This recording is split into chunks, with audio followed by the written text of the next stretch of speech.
we clap our hands to the Lord this morning?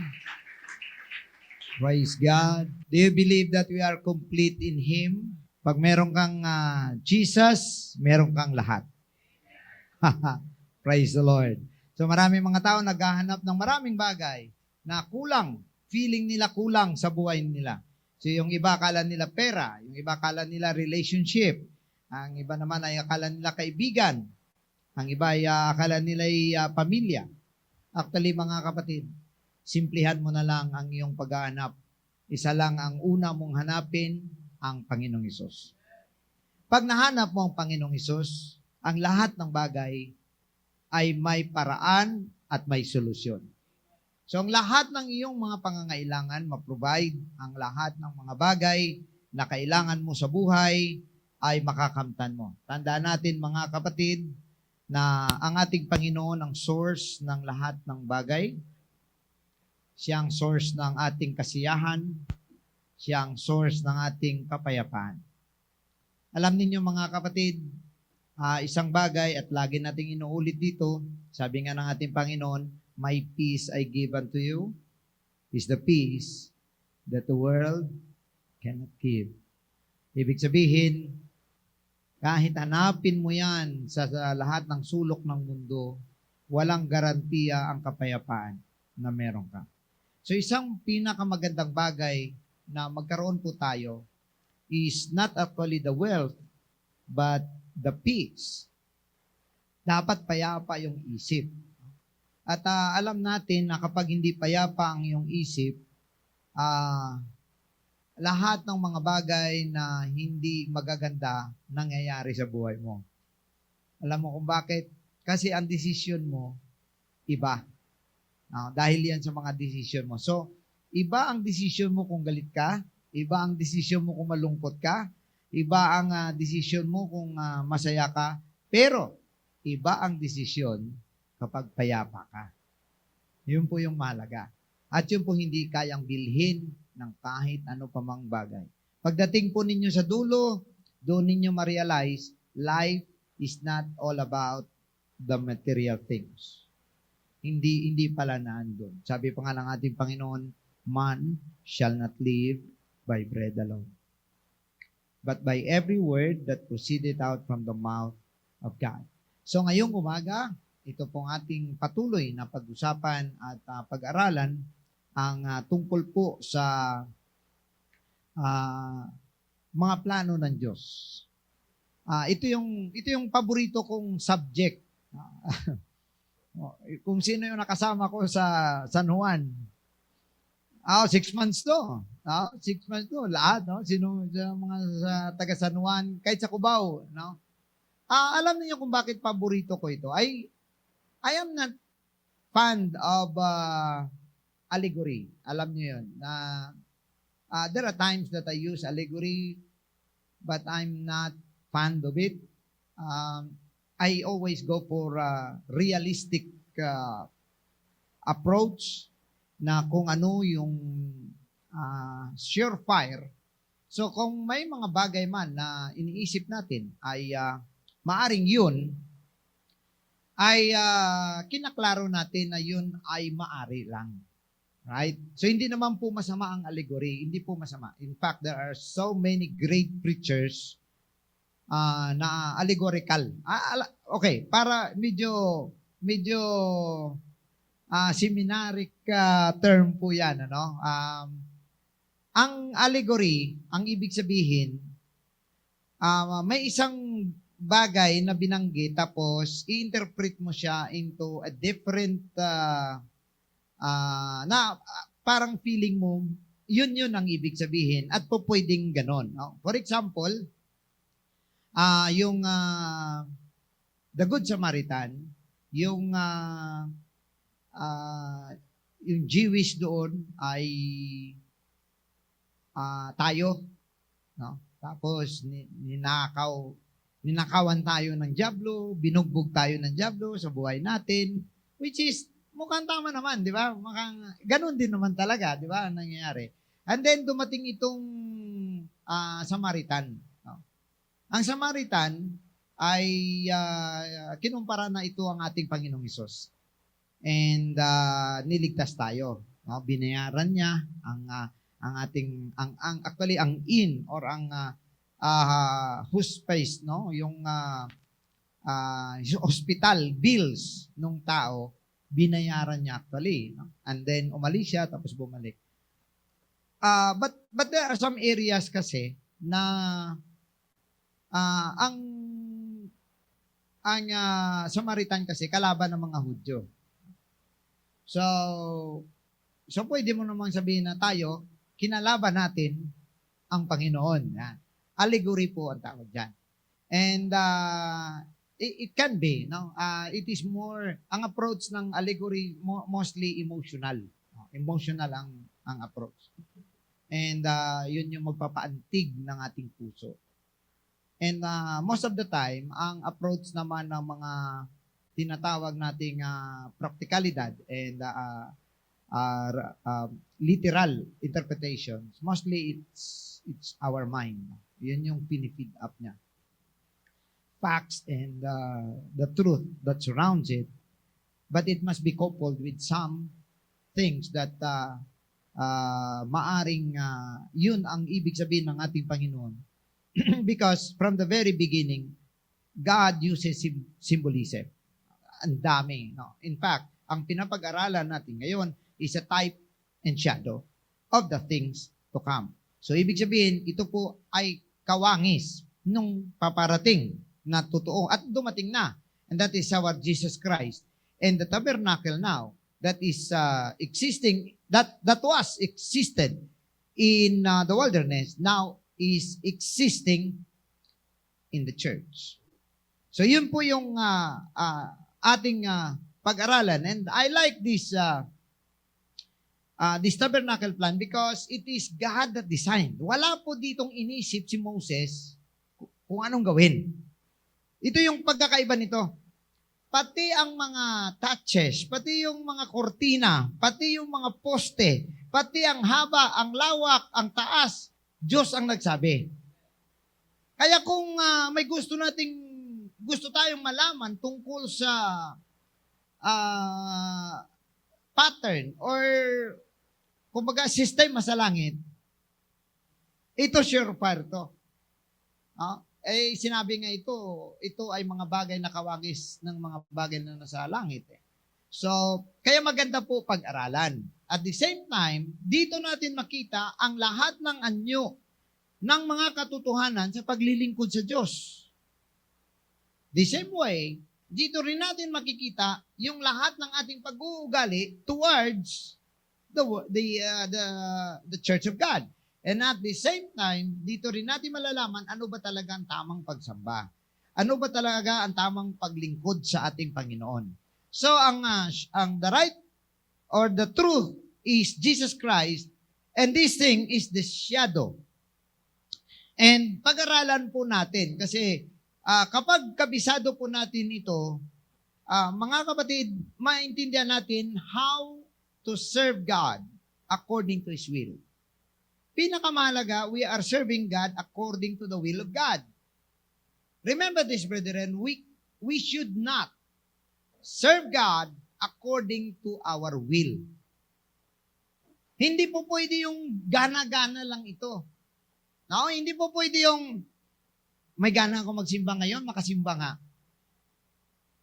Parang minsan iniisip mo, pagising mo sa umaga, parang wala naman akong gagawin. Makasimba nga. Wow.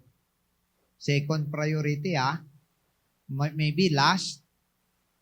O kung minsan, iniisip natin, nag-away kayo sa loob ng bahay, at sabi na lang, kayo na lang magsimba doon. Ayoko na. Di ba? Nadamay pati ang Panginoon. Minsan, ang pinagmumulan yung hindi na makitang medyas, nawawalang tsinelas, yung sapatos, isa na lang ang pares. Minsan, yun lang ang dahilan. No? Minsan nga, ang dahilan lang ay ikaw na lang nagtatrabaho, yung iba, hindi na gumagalaw. So, galit na galit ka.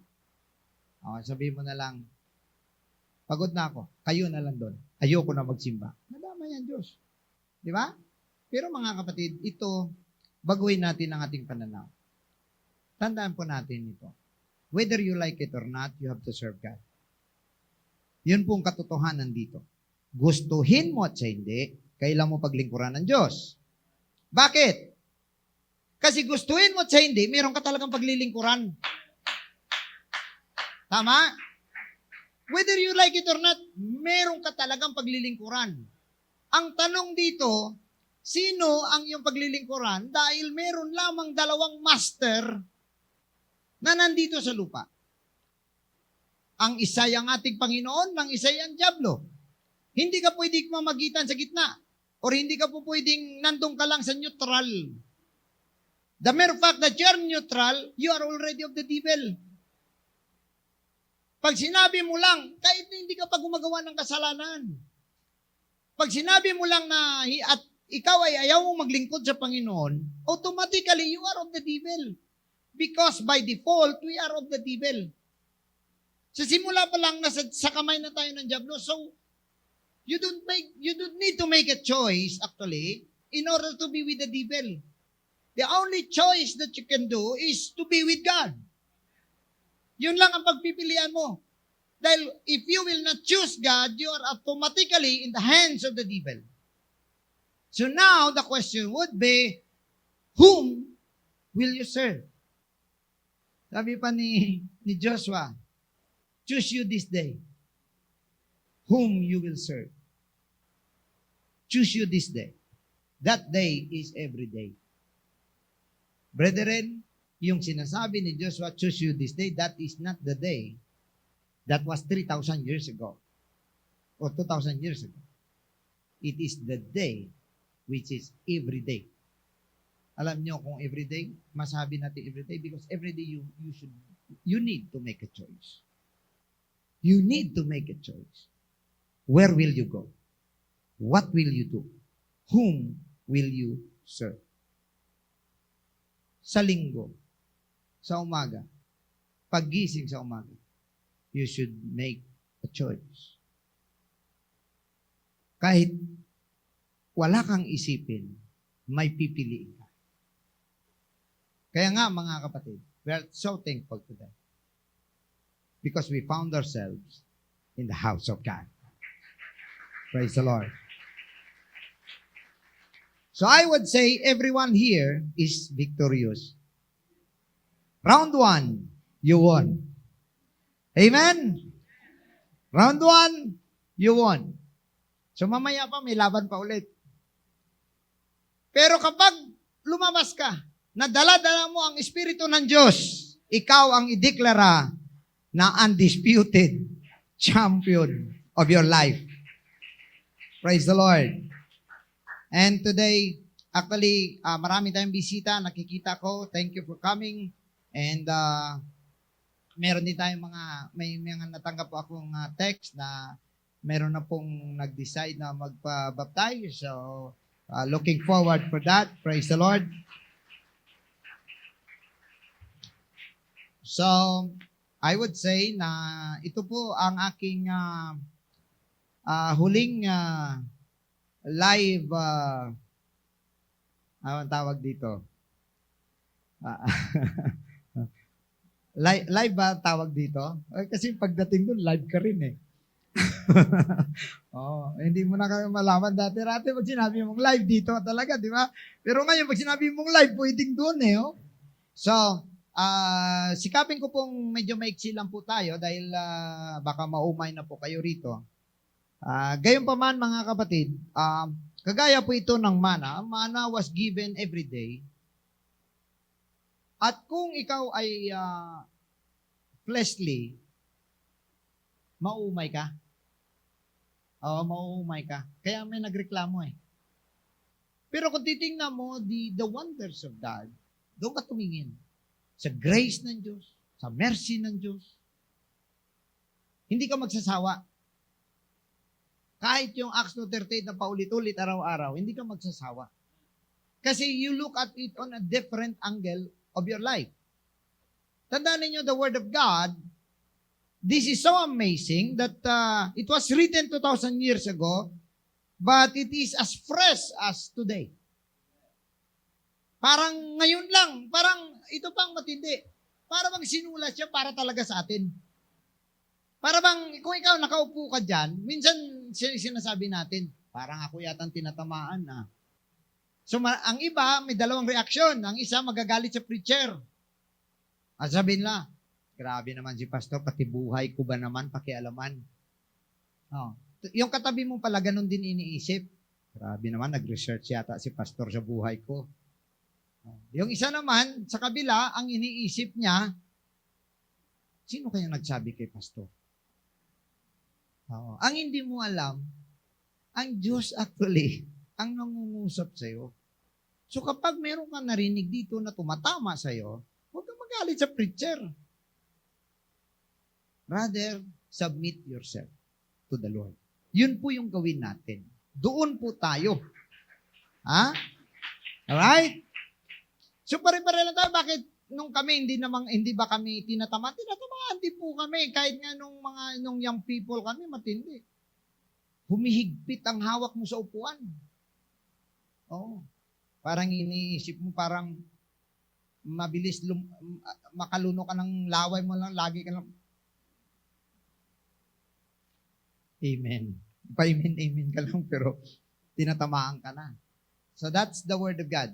At yun ang mana, mga kapatid. Kung titingnan lang natin ang nutrition niya, hindi ang lasa. Kakain ka araw-araw. Tama? Kasi ang mana, kumpletong nutrisyon eh. O kagaya ng Word of God, tingnan natin ang nutrisyon. Ibig sabihin, ano yan sa akin? Number one rule, when you listen to the Word of God, what is that for me? Right? Huwag mong isipin ng katabi mo. Wow, tamang-tama sa katabi ko ah. Sis, bagay na bagay sa yun. Tinamaan ka sis, no? Yung iba, may palingon-lingon pa yan. Pagka tinaman, banat ang banat, tapos alam niya kung sino. Wow. The Word of God is for you. Amen? Praise the Lord. So dito po tayo magsimula sa sana ba ako? Ayan. Nilagay ng Diyos sa tabernakulo, paligid ng nakapalibot ang Israel para magpakita po sa atin ng isang katotohanan that the center of your life should be the service of God. Ang paglilingkod sa Diyos, yun pong sentro ng ating buhay. That means all your decisions should go towards the tabernacle. Ano ba ang desisyon mo sa buhay mo ngayon? Doon ka dapat papunta. No? Will it glorify God? Will it please my God? Will it do good for me? Yun po yung lahat ng decision po natin. Lahat ng ating iniisip doon siya papunta sa tabernakulo. So, na-discuss na po natin yan at ito pong tabernakulo is the example and the shadow of heavenly things. Nakita ninyo? Who serve unto the example and shadow of heavenly things. So that means, kung gusto natin maintindihan talagang paglilingkod sa Diyos, simple lang. Pag-aralan mo lang ang tabernakulo. And sabi pa nga rito, binigyan siya talaga ng babala ng ating Panginoon, no? Admonished. Moses was admonished of God when he was about to make the tabernacle, for see, saith he, that thou make all things. No stones unturned. Lahat ng bagay, sabi niya, according to the pattern showed to you in the mount. So, ibig sabihin, mga kapatid, surefire talaga. Kaya nga sinasabi ko nga sa inyo, bigyan nyo ng time ang pag-aaral nito. Surefire ito. Gusto mo talaga malaman yung walang masyadong maraming arte ng pagpapaliwanag, nandito na po lahat. Alright. So, ito po yung ating tabernakulo na kanina nakita natin yung nasa gitna. Ito po yung kanyang, this one is the... Alright, ito po yung outer court, itong inner court. Dito po ay mayroong 5 poste, pero 4 ang kortina. The curtain is white, linen, blue, scarlet, and purple. Apat po na kulay yon. Ang white is about the righteousness of God. The blue is the deity of Jesus Christ. The purple is the royalty of Jesus Christ. And the scarlet is the suffering of Jesus Christ. And amazingly, it was discussed specifically in all four Gospels. The Bible opened in four Gospels: Matthew, Mark, Luke, and John. Matthew is all about the kingship of Jesus Christ, while John is all about the deity of Jesus Christ.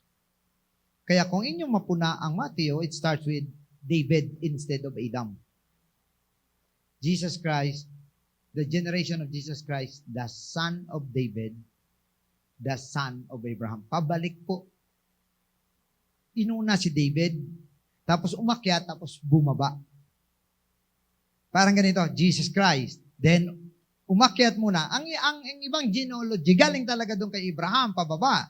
Sa kanya, mula kay Jesus Christ, paakyat, tapos pababa. The son of David, because it's all about the royalty, the kingship of Jesus Christ. It starts from there.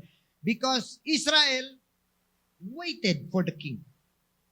So it starts with the king. And Mark is all about the sufferings of Jesus Christ.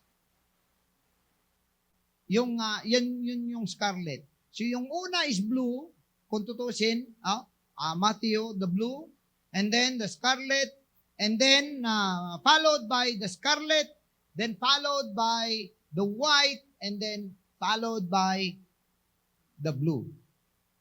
Pero, hindi po siya, hindi kagaya ng pagkaunawa ng karamihan na parang hiwa-hiwalay. White, blue, purple, scarlet. Scarlet is red, no? Akala nila ganon. Hindi po. Ang pagkasulat doon sa instruction, weave. Ibig sabihin, hinabi. No? Nakaganon. So, kumari ito ay white, blue, red, purple, ganon din. Red, white, blue, purple. Tapos nakahabi-habi po yan siya. Hindi po siya hiwa-hiwalay. Ang instruction dapat naka-weave. Ibig sabihin, mga kapatid, yung bumubuo, lahat sila bumubuo kay Kristo. Hindi po pwedeng iwa-hiwalay. At then, ito po yung sinasabi na kaya nga may mga interpretasyon yung mga tao na, si Jesus Christ, tao lang yan. Di ba? Tapos may si Jesus Christ ay Diyos. May nagsasabi na tao lang. Kasi hiwa-hiwalay mo. Actually, kapag i-weave mo, maintindihan mo ang lahat. Na there is only one God, and God manifested in the flesh. And He bore the name Jesus Christ. And that is why in Matthew chapter 1, in verse 21, it says, "Thou shalt call His name Jesus, for He shall save His people from their sins." So doon ay nakikita natin, nagsimula sa bilang hari, pero ang conclusion noon, siya yung Diyos na nagkatawang tao para mapatawad ang ating mga kasalanan. No, ngayon, kailangan naka-weave po yan. And followed by altar of, brazen altar, na dito po ay kinakatay ang iyong handog. Pag ikaw ay nagkasala, mayroong kang kasalanan, kakatayin, and then pagkatapos titingnan ng saserdote kung mayroong problema ang iyong handog. Dapat blameless, dapat spotless. Hindi po pwedeng may galis, hindi po pwedeng may sira sa puso, hindi po pwedeng may sakit sa bituka. Perfect. Dapat. At dito po ay susunugin, kakatayin. Pagkatapos, ang kanyang dugo, sasahurin at sprinkle sa altar. Paikot. Doon sa brazen altar mismo, sprinkle. Kaya, hindi po magandang itsura niyan. Yang altar na yan, may apoy yan sa gitna, pero hindi po magandang itsura. Pangit. O malansa pati. Alam niyo mga kapatid, yan po yung ating kalagayan as a sinner. Kung tutusin. And repentance is not a good thing. Kung tutusin, hindi mo magugustuhan. Lahat ng tao umaayaw sa repentance. That is why inuna ng Panginoon yon. Kasi mga kapatid, ang basis ng lahat na yan mula hanggang sa dulo is on that repentance. Kaya nga sabi ng ating Panginoon, go ye therefore and preach the gospel, for the kingdom of heaven is at hand. Pero anong sabi niya? And that repentance and remission of sins should be preached. Di ba? So ang repentance ang pinakapundasyon. Gusto mo makareceive ng Holy Ghost? Repentance ang una. Gusto mong ma-revive ka? Repentance ang una. Hindi ka pa pwedeng ma-revive na dito ka na sa taas. Dito ka muna magsimula sa baba. So ito po yung kailangan natin. There should be death.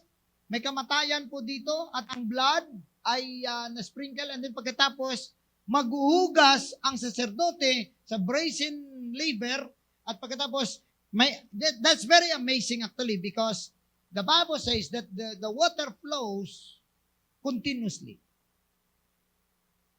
So, hindi mo malaman kung anong principle ang meron dyan pero tuloy-tuloy po yan. Actually parang fountain yan eh. And then titingnan ng saserdote ang kanyang sarili doon. Hindi po pwedeng mayukot. Hindi po pwedeng may mancha. Hindi ko malaman kung paano niya makita yon doon. Pero yun ang sinasabi. Tinitingnan niya ang sarili niya doon. Siguro baka nag-highlight pagka nakita may dumi, may tupi. Hindi pwede may tupi Hindi pwede may dumi. Pero dito siya maghuhugas ng kanyang kamay at pagkatapos sa ilalim niyan ay maghuhugas siya ng kanyang paa. Pagkatapos papasok na po siya at dito po mula sa kandileryo, kakain po siya ng, baligtad po ito, dito po sa right side yan. No? Pero, okay lang kasi actually, parang image, reverse image lang po ito. So ito, dito siya, pero mauna sa kandileryo, kakain ng tinapay, and then, altar of incense. And then, lalabas. This is the church age, di ba? So, okay, i-review natin ng mabilis. Ang sukat nito ay 20 cubits, ang height niya ay 10 cubits, at ang kanyang luwang naman ay 10 cubits. At kapag ito ay ating binigyan ng sukat ang pangalawa, this is holy place, this is holiest of holies, 10 by 10 by 10. Alright? Height niya pare-pareha, ang luwang ay pare-pareha, ang haba lang ang magkakaiba. Ang isa ay 20, ang isa ay 10. And then, kung makita natin that this is the church age, this is the church age, ito po yung panahon na ibinigay ng Diyos sa atin, at ito naman ang kanyang millennium reign. Paano natin masabi yan? 10 times 10 times 10 equals 2,000. And so therefore, brethren, binigyan po tayo ng Diyos ng 2,000 taon para mag-repent, mag-decide na mapabaptize at makareceive ng Holy Ghost. 2,000 years. Kaya kung meron mang taong nagsasabi pa na magreklamo siya na hindi siya maliligtas, nasa kanya actually. Yun sinabi natin kanina pa, you should make a choice. Now, 2,000 na po. Ang binigay lang sa atin, 2,000 years lang. At dito naman, mga kapatid, sa kabila, 10 times 10 times 10, which is 1,000. That's, 1,000 means milli. Milli. And milli means 1,000. Di ba? Millimeter. Milliliter. Di ba? That means, ang isang haba, divide into 1,000. Yun po yung ibig sabihin nun. Para maintindihan ninyo, kagaya ng isang metro, 1 meter is composed of 1,000 millimeter. 1,000 mm kung tawagin. Mm. Para maintindihan ninyo may konting learning lang po tayo rito kasi minsan, graduate na ng high school, hindi niya pa alam ang pulgada sa sentimetro. Hindi niya alam ang English system at saka ang metric system. Sa totoo lang, nakakalungkot ang edukasyon natin ngayon. Nalulungkot ako. Nakakita ako ng isang reels, ang mga bata, grade 4, grade 5, tinanong, ano ang pambansang hayop ng Pilipinas? Ang sabi ng isa, butike. Butike. O, kain ka ng kamyas. Sabi naman ng isa, ano ang pambansang hayop ng Pilipinas? Palaka. Sabi ko, saan kaya napunta ang pinag-aaralan ng mga, ano ba talagang tinuturo sa school? Maliban siguro sa mga estudyante ni Sister Ja, ni Ma'am Ja.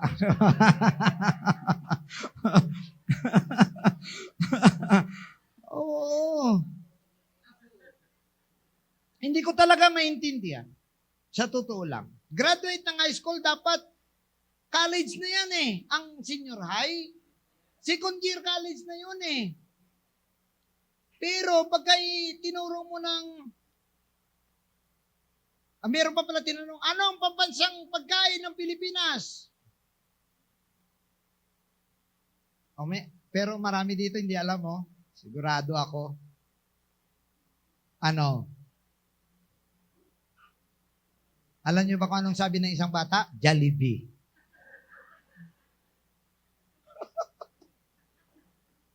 Nakakalungkot kaya dito sa church, sinasagol-sagol na lang natin para kahit papano in small dosages, hindi lang Bible yung ating matutunan, kundi ang ginagamit din ng Bible ng mga sistema sa pagbibilang.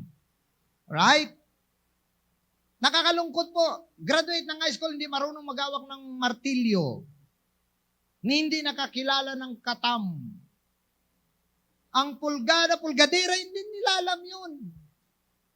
Hakso. Sa mga graduate dito, sige nga, gusto nyo magtanungan tayo rito? Di ba? Nung ako high school, alam ko na ang crosscut saw. Alam ko na ang rip saw. Alam ko na ang back saw. Hindi nyo alam yun, ano? Ang cupping saw.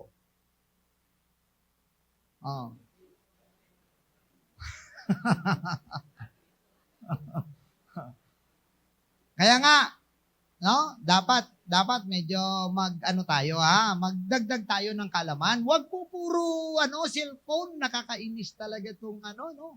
Alam nyo, pwede naman kayong mag-cellphone kung alam nyo na yung lesson nyo. Hindi yung makaupo lang cellphone. Tingnan mo rito ang sistema dito sa church. Ako, umaasa ko, siyempre mga young people natin, maglilinis, mag-ano. Pero tingnan mo, nakapatay ang ilaw dyan, alas 10 ng umaga, nakapatay ang ilaw dyan sa ating misanin, nandyan sila nakaiga, tapos nakagano ng cellphone. Wow, ganda ng buhay. Pagkatapos may tatawag, kain na! Wow, sarap. Alam ninyo, magbago po tayo, mga young people. This is not for you. Hindi, minsan, sasamang loob, mabilis pati sasamang loob ng mga young people ngayon. Pagka tinawag mo pa lang ang pangalan, upo, alam ko na po. Minsan wala pang po. Iba talaga, alam niyo ba kung anong culprit na number 1? Cellphone. Cellphone. Kaya umiiksi ang pasensya nyo dahil sa cellphone. Hindi na kayo interesado sa lesson, mabilis kayo maboring sa lesson dahil sa cellphone. Ang gusto ninyo lagi, action dahil sa cellphone. Tingnan mo sa mga young people, pag sinabi mong outing, puno agad ang survey. Sasama ako. Hahabol ako. Ganon. Pero pag sinabing, may gagawin tayo, magbilang ka ng oras. Mga 5. Alam niyo opportunity yun. Huwag ninyong tingnan na mahirapan kayo, mabigatan kayo. Oportunidad yun para matuto tayo. O kaya nga, baguhin natin na, mga kapatid. Ang paglilingkod sa Panginoon, hindi lang po ito come in and out and then raise your hands and dance. Hindi po. We must be, kaya-aya po tayo kahit sa ating mga pamamahay, sa mga magulang. Dapat marunong po tayo na sa mga kababaihan natin at kahit sa mga kalalakihan natin. Dapat high school kayo, marunong na kayo magluto. Amen? Anong luto? Pakulo? Pansit Canton? Ay, alam niyo, when I was 13 years old, namamalingki na ako na nagluluto, ako na lahat kasi sa boarding house na ako. 13 years old, sa boarding house na ako. Kaya sa pagdating sa budgeting, sa marketing, maasahan niyo ako. Kasi doon ako lumaki. Sa tawaran. O doon ako, walang pera wala kang budget Ultimong, dati-rati, siyempre, mura pa naman ng mga kapanahonan na yon. Ultimong 10 centavos, tawaran yan. Kasi walang budget. Pero mga kapatid, I appreciated those things. Hindi ako sumama ang loob ko. Alam niyo, kailanman hindi sumama ang loob ko na parang pinabayaan ka ng magulang mo, na parang, imagine ka, alam niyo ba kung ano ang budget namin that time? Dalawa kami na ako pa at saka si Brother Ariel, ako yung panganay, ako yung mas nakatatanda, ako na mamalingki, ako nagugas, ako nagano, pero ang budget namin sa isang linggo, 60 pesos. Pagkain, pamasahe. Kailangan ko mag-budget. Kaya di ba, tingin nyo sa akin, kuripot, no? Kuripot ba? Kasi alam niyo, I look at things na what are important and what are not. Although, pag meron ka naman, just buy what you want. But make sure it's your money. Sa akin kasi, mga kapatid, hindi ako masyadong nagiging, ay maluho. Kung ano man ang gusto ko, binibili ko. Hindi ko nagagawa yun kasi wala kasi akong ibang trabaho. Nagpo-full time ako as your pastor. At baka mamaya isipin ninyo na ang aking luho galing sa pera nyo. Kaya yun ang iniingatan ko. Yun ang dahilan bakit hindi ako, pinipilit ko ang sarili ko na hindi ako maluho sa mga bagay-bagay. Kasi wala akong trabaho Pero pag may negosyo na ako, kagaya ni Pastor Rod, bibili na rin ako iPhone. Oo. Kasi siyempre, pera niya yun Di ba? Ako, pag gumastos ako, baka mamaya isipin ninyo, naku, ang tithes namin, napupunta lang sa luho ni Pastor. Yan. Ayun ang ina-avoid ko. That is why kung ano yung kailangan dito sa church, ginagawa natin. Right? Although nasa amin naman, malaki naman po yung sahod ni Sister Tata. Sa totoo lang, kahit hindi ako magtrabaho, sa sahod ni Sister Tata, mabubuhay po kami sa sahod niya. Pero, ang sa kanya naman, kung ano yung gusto niyang mabili mula sa sahod niya, hinahayaan ko yun. Kung may bilhin siya para sa amin, kung ano yan, galing po yan sa kanyang sahod. So, yan din ang isa sa mga na nagtsatsaga rin si Sister Tata na magtrabaho kahit mahirap yung trabaho kasi nga hindi maganda na tumitingin tayo sa hindi naman natin I love this congregation. The best congregation I would say na magkaroon ng isang pastor. No, hindi nagbibilang, hindi mo na parang binibilang kung saan napupunta pera or Hindi ganito ang congregation nito. But I also avoid it.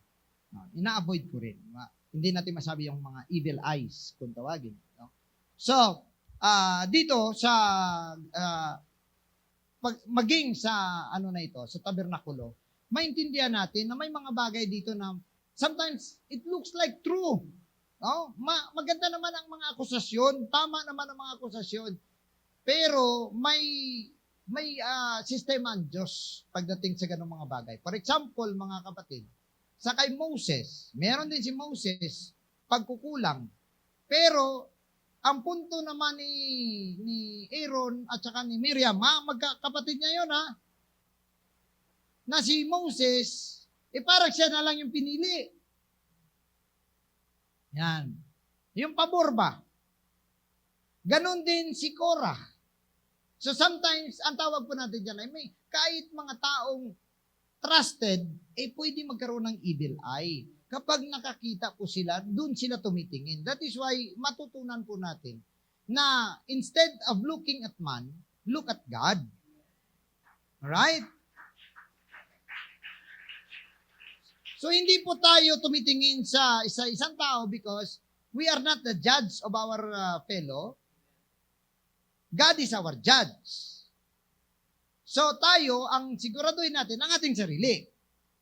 Maayos ba tayo sa Panginoon? And so, dito mga kapatid, tanda natin kapag ito ay matapos na, papasok po ang 1,000 years. At yan po, ang tawag naman po dyan ay Millennium Age. And so, mga kapatid, anong year na po tayo? 2024.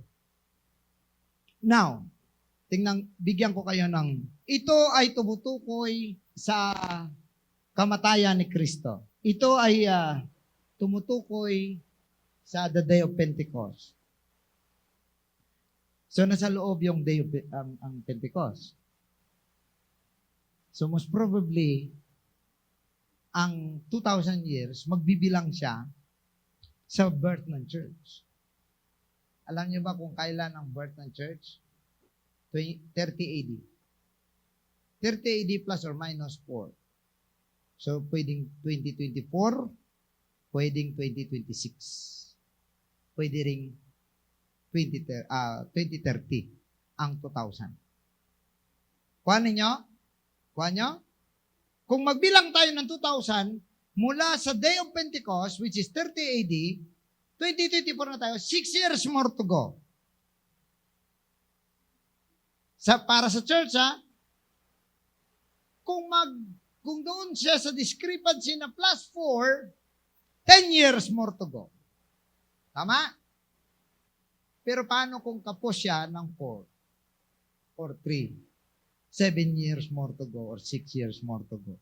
Now, take note. Sa loob ng 2,000, dyan pa manggagaling ang tribulation. Ito po yung ating chart. Nandito po yung Day of Pentecost.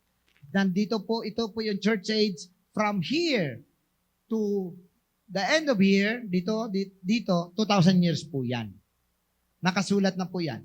Na napaloob, no? Right after, ay magkakaroon po ng 7 years na tribulation sa loob ng 2,000 years. So this one up to here, sa second coming, this is the second coming of Jesus Christ. This is the rapture. This is not the second coming of Christ. This is for the salvation of the church. Para ito sa church. Pagka ikaw ay naglingkod sa Panginoon, isa ka sa nagdesisyon na iwanan mo ang mundo at maglingkod ka sa Panginoon.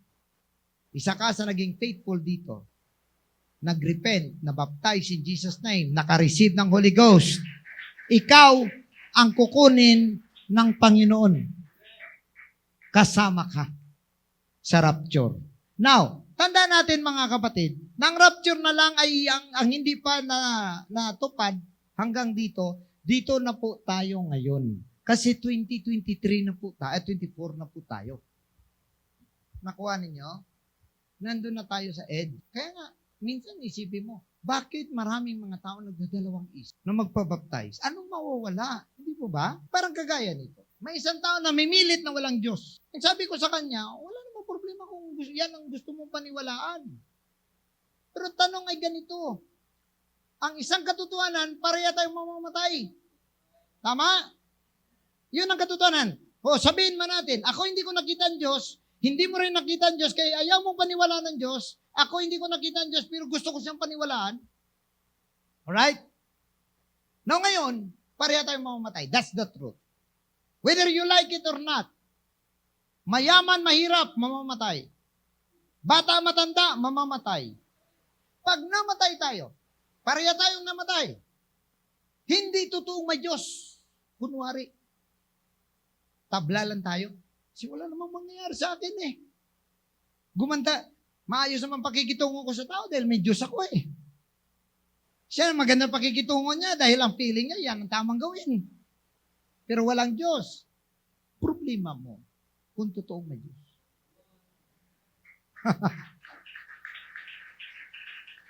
Malaking problema mo kapag totoo ang Diyos.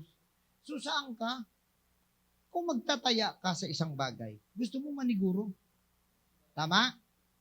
O sino ba ditong, di ba, pag namili ka ng isang bagay, naniniguro ka eh. Bibili ka nga lang ng cellphone, sinisiguro mo na original eh. Tama?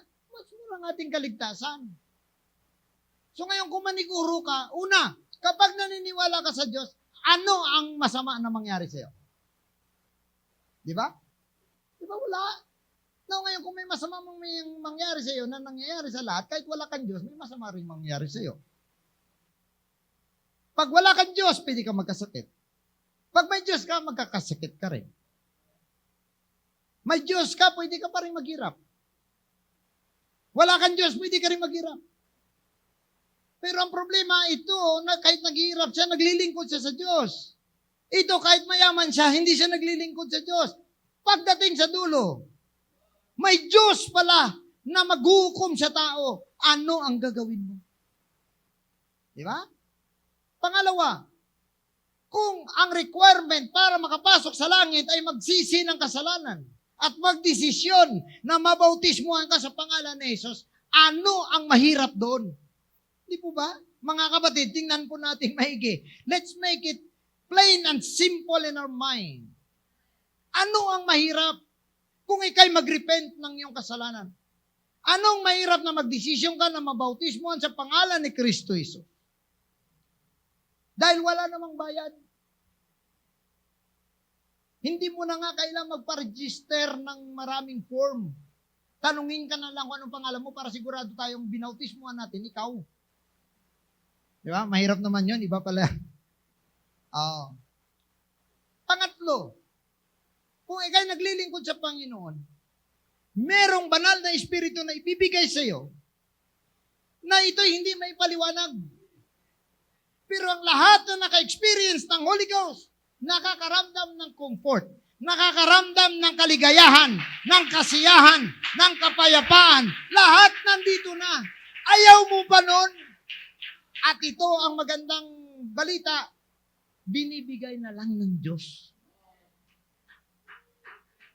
Binibigay na lang. Ang kailangan mo lang maging ready ka, Lord, I want to experience that Holy Ghost. I-claim mo, I want to experience that Holy Ghost, Lord. Alam nyo kung bakit kailangan nyo ng Holy Ghost? Hindi nabanggit nung Saturday, anong Thursday, pero yon ay magpapalit ng ating katawan from mortal to immortal, from corruptible to incorruptible, para makapasok sa langit. Hindi mo kailangang gumapang. Hindi mo kailangang lumakad paluhod, pinto papunta sa altar. Hindi mo kailangang magpapako tuwing kwarisma. Hindi mo kailangan, hindi sa totoo lang, hindi mo kailangang bilhin, hindi mo kailangan, wala kang gagawin sa totoo lang, kundi ang puso mo, ihanda mo lang sa Panginoon.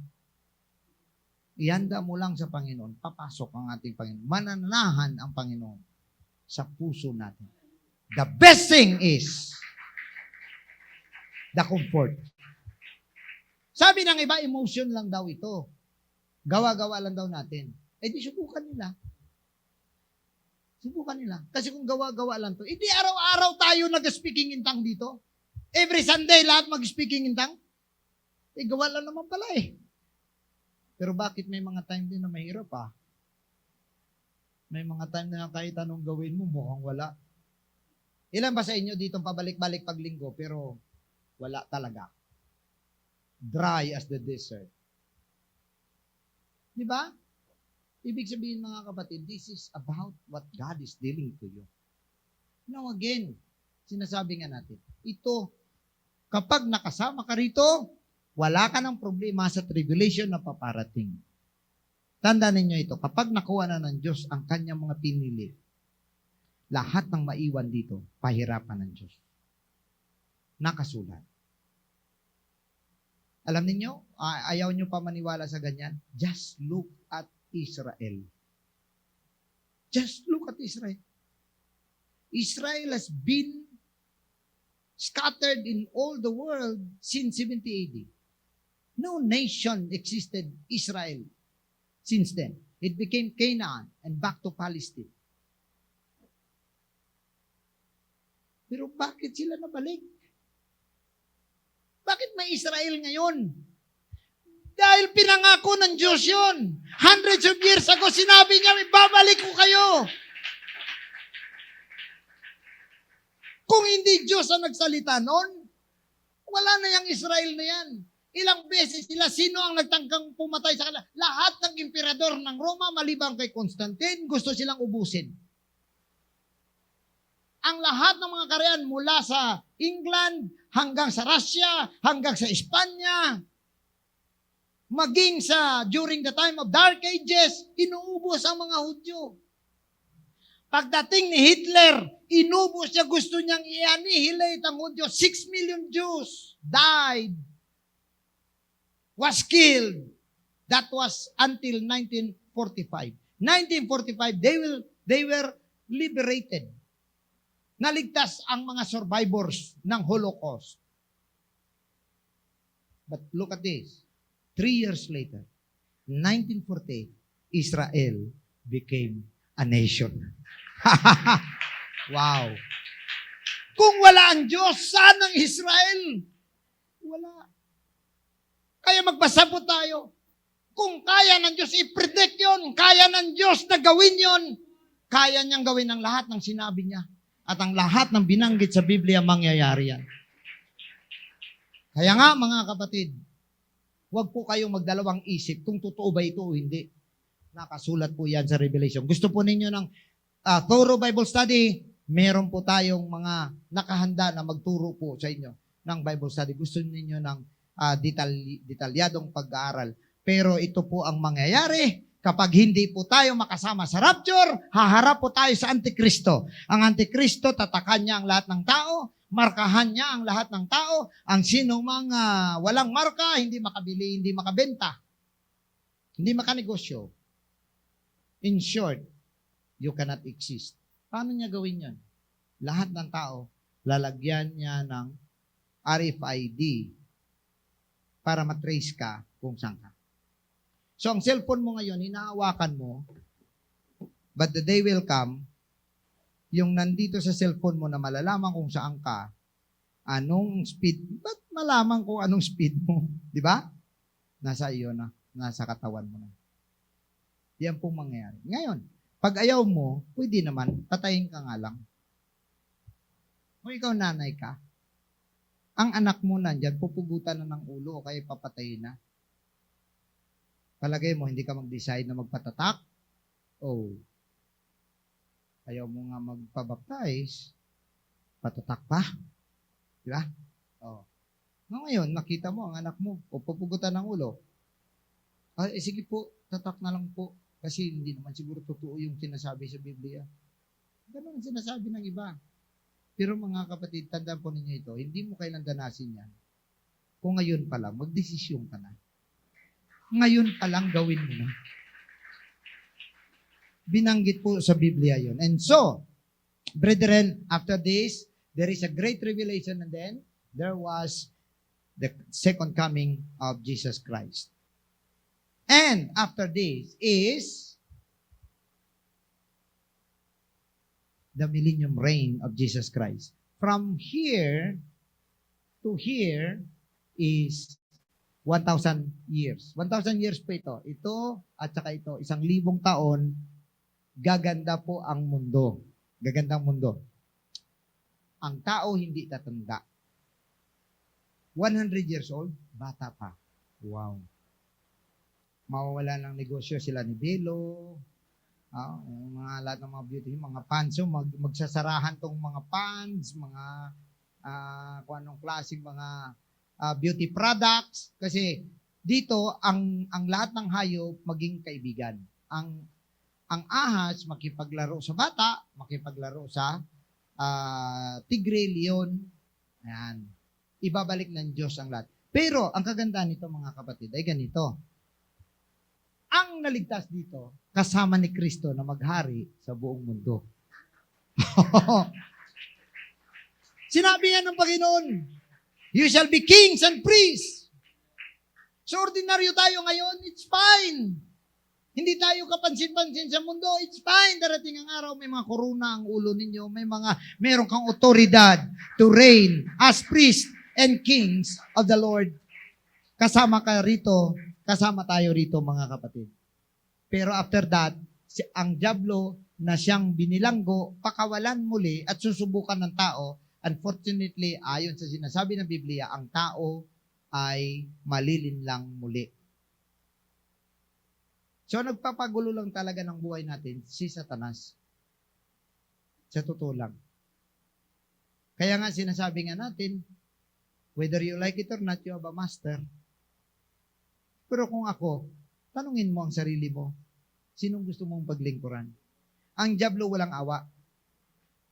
Ang dyablo gusto niya lang, mapunta ka sa impyerno. Bakit? Kasi siya papunta na doon eh. Hindi na siya mabawi doon. Wala na siyang magagawa para lang malipat ang kanyang estado. Doon na siya papunta. Kasi para sa kanyang lake of fire. Itong lake of fire na ito para to sa kanya. So dahil ayaw niya na siya lang, lahat ng tao, nilinlang niya para may makasama siya. So nasa atin, magpapauto tayo sa dyablo. Samantala, may pinangako ang Diyos sa atin, the New Jerusalem, mga kapatid. Dito tayo, ito yung final abode natin, the New Jerusalem. Dito, ililigtas ng Diyos ang lahat ng tao. Praise the Lord. And so, brethren, huwag po tayo magdalawang isip. Huwag po nating ikahiya. Darating ang araw, mga minamahal, na ikahiya tayo ng Diyos sa harap ng kanyang mga pinili.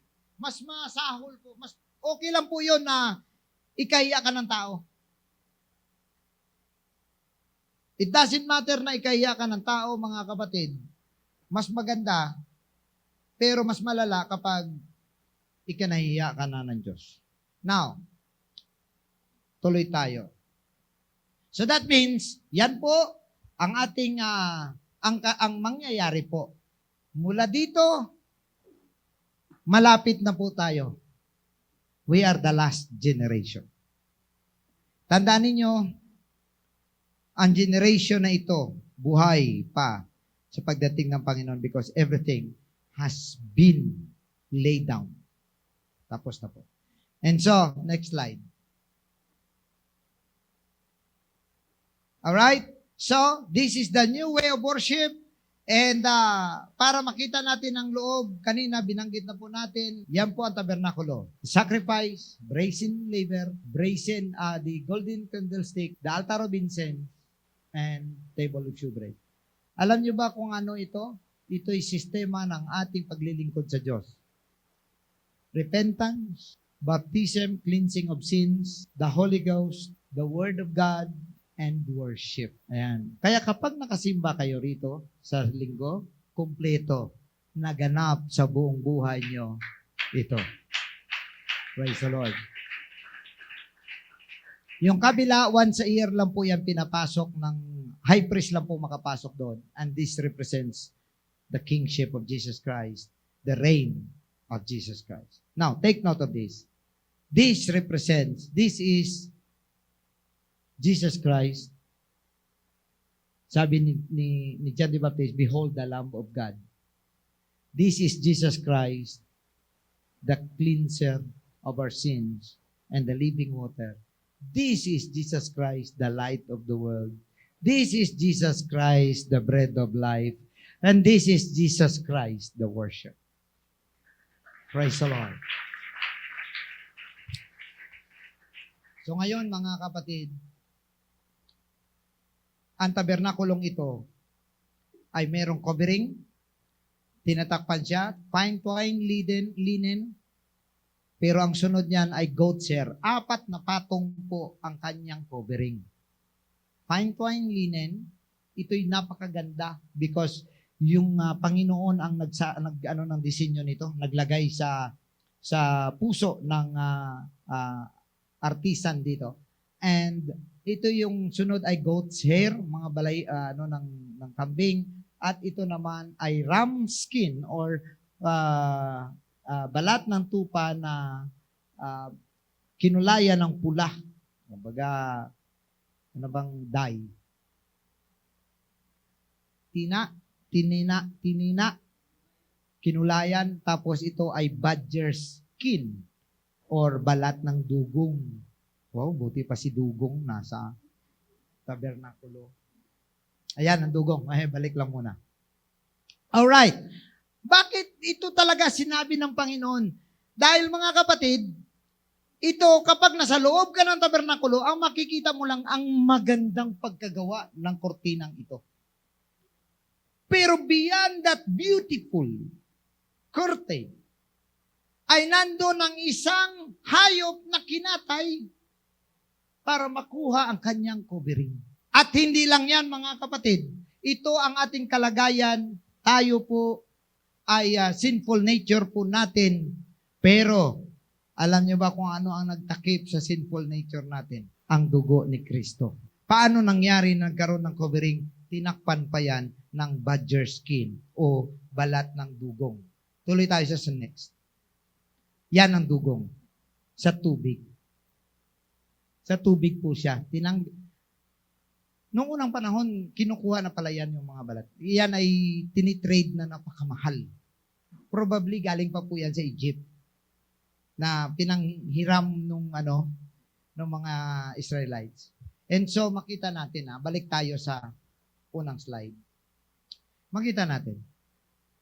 Kung ikaw, kagaya ng dugong, ay mabautismuhan, ang dugo ni Kristo matatakip sa kasalanan mo. Pag natakpan ang kasalanan mo, ang makita mo, the beauty of the Lord. Mga kapatid, naghalimbawa rin yan ng ating worship. Ang ating worship, pag nandito ka lang sa labas, tatayo balahibo mo, hindi mo magustuhan. Naglalaway ang tao, tumutulo ang sipon, tumutulo ang luha, ang mga pawis na tumatagaktak. Hindi maganda. Ang kanilang mga pwesto, hindi na nila alam, hindi maganda. Pero subukan mong pumasok. Subukan mo, doon ka naman. Ilagay mo ang iyong sarili sa loob and you can see the beauty of the presence of God. Dito mo makita, ma-realize mo, ayaw ko nang tumigil. Subukan ninyo ang worship, mga kapatid. Huwag ka lang tumingin. Pag tumingin ka lang sa worship, hindi mo magustuhan. Walang tao na magkagusto sa worship na meron tayo, mga kapatid. Iba dito sa atin ay mga supervisor, iba dito mga manager, may engineer tayo rito, may mga teachers tayo rito, may abogado pa tayo rito. Graduate sa mga kolehiyo ang karamihan sa atin dito. At kung mag-worship ka, titingnan mo kung sino ka, hindi ka maka-worship. Dahil ang iniisip mo, ang dumi, ang hirap, ang pangit. Pero tanggalin mo kung sino ka. Isa-isahin mong tanggalin. Tanggalin mo ang mga bagay na nagko-cover sa'yo na pansamantala lamang, mga kapatid. And God will cover you with His mercy and grace. And you will see the beauty of the Lord. You can see the lily of the valley. The beauty of 10,000.